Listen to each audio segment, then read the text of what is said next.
क्या आपको कांतारा फिल्म का वो क्लाइमेक्स याद है? वो कांपता हुआ शरीर, वो बदलती हुई आवाज और वो आंखों में दहकती हुई दिव्य शक्ति। आप में से ज्यादातर लोग सोचेंगे कि ये सिर्फ एक शानदार फिल्म का सीन है या शायद ये सिर्फ दक्षिण भारत के कुछ गांवों में होता होगा। आप सोचते होंगे कि ये ट्रांस, ये देवी देवता का शरीर में आना, ये सब साइबेरियन या अफ्रीका के कबीलों की बात है।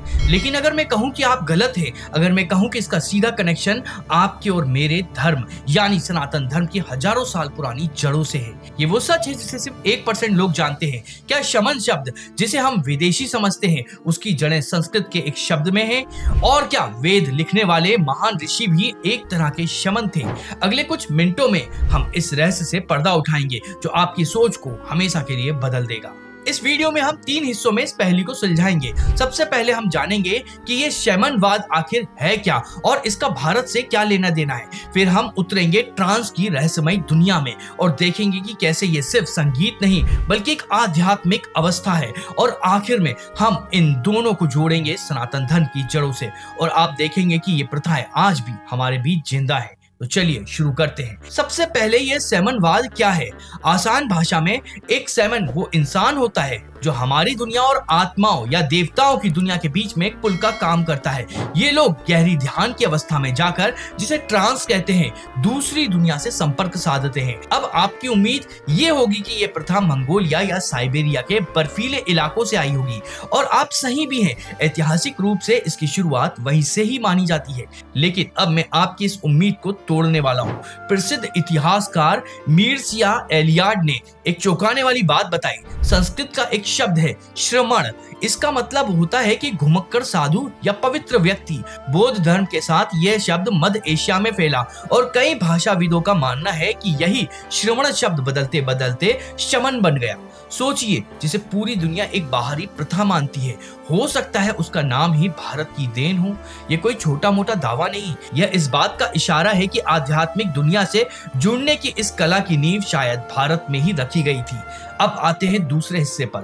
जब आप ट्रांस शब्द सुनते हैं तो शायद आपके दिमाग में गोवा की पार्टियां या ईबिसा के बड़े बड़े म्यूजिक फेस्टिवल आते होंगे, तेज संगीत, नाचते हुए लोग जो अपनी ही दुनिया में खोए हुए हैं। लेकिन ये तो सिक्के का सिर्फ एक पहलू है। ट्रांस की अवस्था असल में हजारों साल पुरानी एक आध्यात्मिक तकनीक है। इसमें एक ही तरह की धुन या लय को लगातार सुनकर या उस पर झूमकर व्यक्ति इतने गहरे ध्यान में चला जाता है कि उसका बाहरी दुनिया से संपर्क टूट जाता है। हजारों साल से दुनिया भर के समन इसी तरीके का इस्तेमाल करते आए हैं।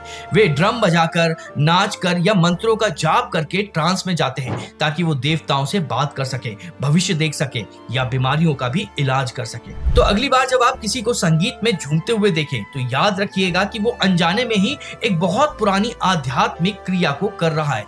और अब वीडियो में सबसे जरूरी हिस्सा, वो कनेक्शन जो आपको चौंका देगा, शैमनवाद, ट्रांस और हिंदू धर्म। हमने श्रमण शब्द की बात कर ली।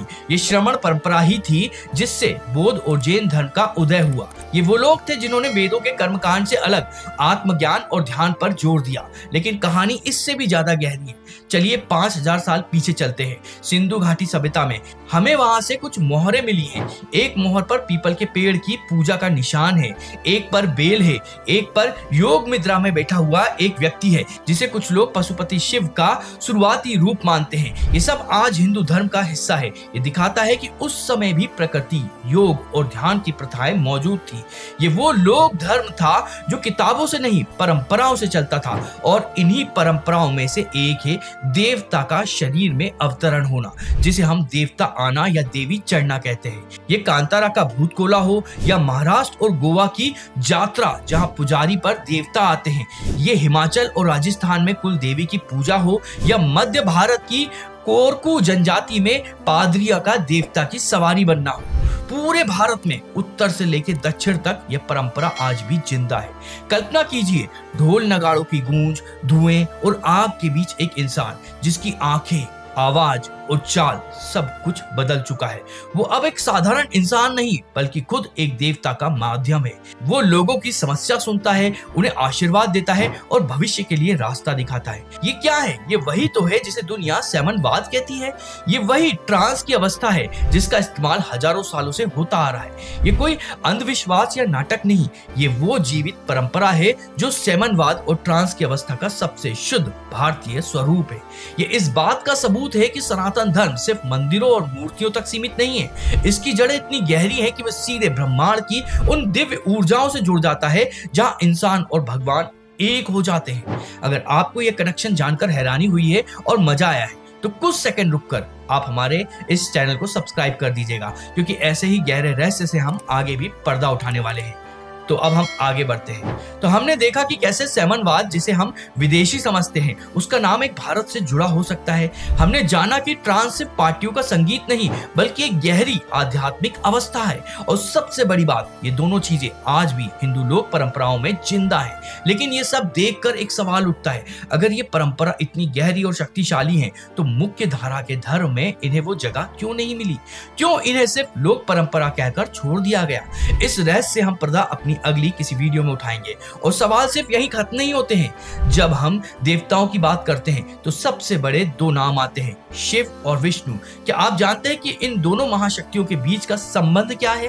क्या वे एक ही हैं या उनके रास्ते अलग अलग हैं? हम जल्द ही शिव और विष्णु के इस महान रहस्य पर से पर्दा उठाने वाले हैं और एक वीडियो लेकर आने वाले हैं। और अगर आप तब तक इंतजार नहीं कर सकते तो हमने ऐसे ही रोचक विषयों पर पहले से ही वीडियो बना रखे हैं। तो आप हमारे चैनल पर जाकर आपकी इंटरेस्ट के हिसाब से जो भी वीडियो देखना चाहते हैं आप उनको देख सकते हैं।